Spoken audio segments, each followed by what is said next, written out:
Isu sokongan 4 ahli Parlimen Parti Pribumi Bersatu Malaysia kepada Perdana Menteri Datuk Seri Anwar Ibrahim dan hubungan bersama PAS dalam Perikatan Nasional berkemungkinan menjadi agenda utama Perhimpunan Agung Parti itu yang akan berlangsung dari 23 hingga 25 November ini.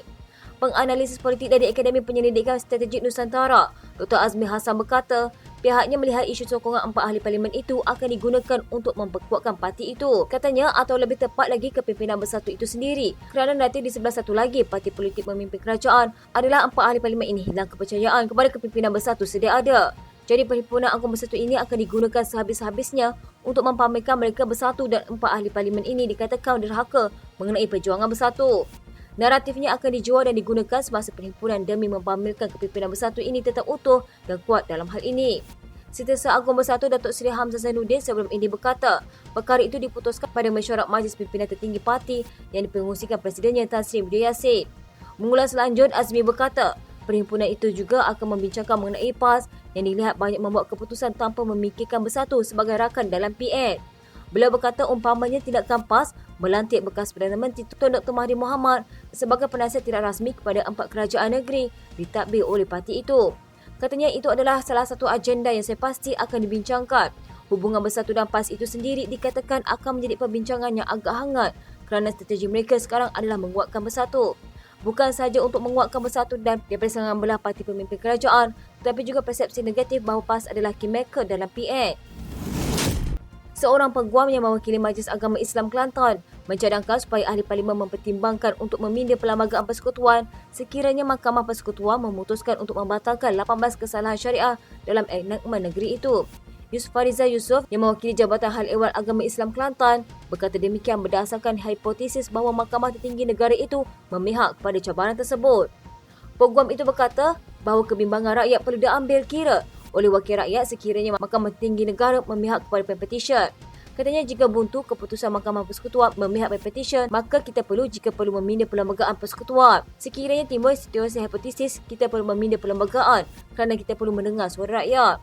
Peguam Nik Elin Zurani Nik Abdul Rashid dan anaknya, Tengku Yasmin Natasha Tengku Abdul Rahman mencabar 18 peruntukan dalam enakmen Kanun Jenayah Syariah Kurungan 1 Kelantan 2019. Mereka mahu mengisytiharkan peruntukan kesalahan dalam enakmen itu terbatal dan tidak sah.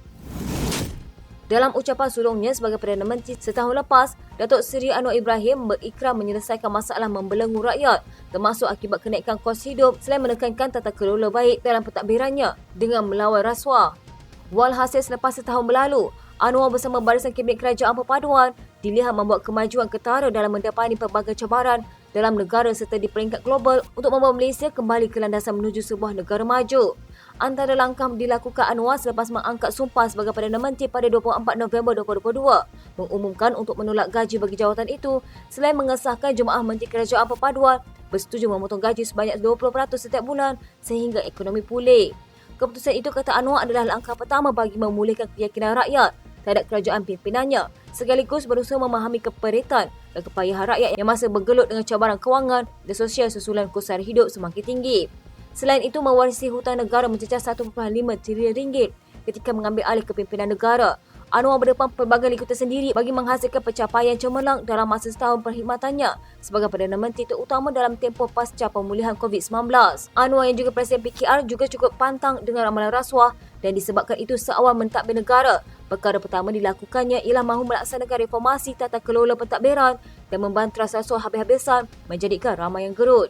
Maka tidak hairanlah Anwar memperkenalkan konsep Malaysia Madani sebagai ikhtiar memetakan strategik tata kelola dan pentadbiran negara secara berkesan, menekankan kepada pemekasaan ekonomi dan budaya yang berteraskan nilai, etika atau akhlak berdasarkan 6 tonggak iaitu M. Kemampanan, A. Kesejahteraan, D. Daya cipta, A. Hormat, N. Keyakinan dan I. Ihsan. Dalam tempoh setahun pertama ini juga, Anwar turut membentangkan kajian separuh penggat Rancangan Malaysia ke-12 meliputi dasar dan kaedah baharu menghadapi cabaran semasa yang dijajarkan semula dengan aspirasi dan visi ekonomi madani. KSP RMK-12 meliputi 17 anjakan sebagai pemangkit utama melalui 71 strategi dan inisiatif bagi menoktakan kemiskinan tegar, menyelesaikan masalah asas prasarana dan keperluan asas rakyat termasuk memperbaiki sekolah dan klinik daif, menjamin bekalan air bersih serta meneraju ekonomi Islam. Menyifatkan Malaysia sebagai sebuah negara makmur namun mengalami banyak kebocoran khususnya ketirisan pemberian subsidi. Anwar mengambil langkah berani ke arah pemberian subsidi bersasar bagi memastikan hanya mereka yang benar-benar layak menikmatinya, bukan warga asing atau golongan mahakaya. Perkara itu dapat dilihat daripada kesungguhan beliau memulakan usaha melaksanakan dan mengkaji subsidi bersasar seperti dalam aspek lembaga tabung haji, elektrik, bahan api diesel dan petrol, ayam pada ketika subsidi kerajaan untuk rakyat di seluruh negara termasuk makanan dijangka mencecah RM81 bilion tahun ini. Anwar dan kabinetnya dilihat tidak membiarkan rakyat terkapar-kapar dikala berdepan cabaran kos sara hidup pasca COVID-19 menerusi pemberian pelbagai jenis bantuan dan inisiatif bagi membantu golongan berpendapatan rendah dan miskin tegar, antaranya menerusi inisiatif Payung Rahmah. Ini dilaksanakan menerusi jualan rahmah, baku rahmah, menu rahmah, pakej jadual lebar rahmah, kad diskaun khas menu rahmah, sumbangan asas rahmah. Malah kerajaan membelanjakan hampir RM8 bilion untuk sumbangan tunai rahmah 2023 kepada 87 juta penerima dan memanfaatkan hampir 60% penduduk dewasa Malaysia. Pelaksanaan inisiatif pendapatan rakyat yang menyasarkan peningkatan pendapatan golongan miskin tegar dan kumpulan B40 pula memberikan manfaat kepada 4,100 isi rumah sehingga kini.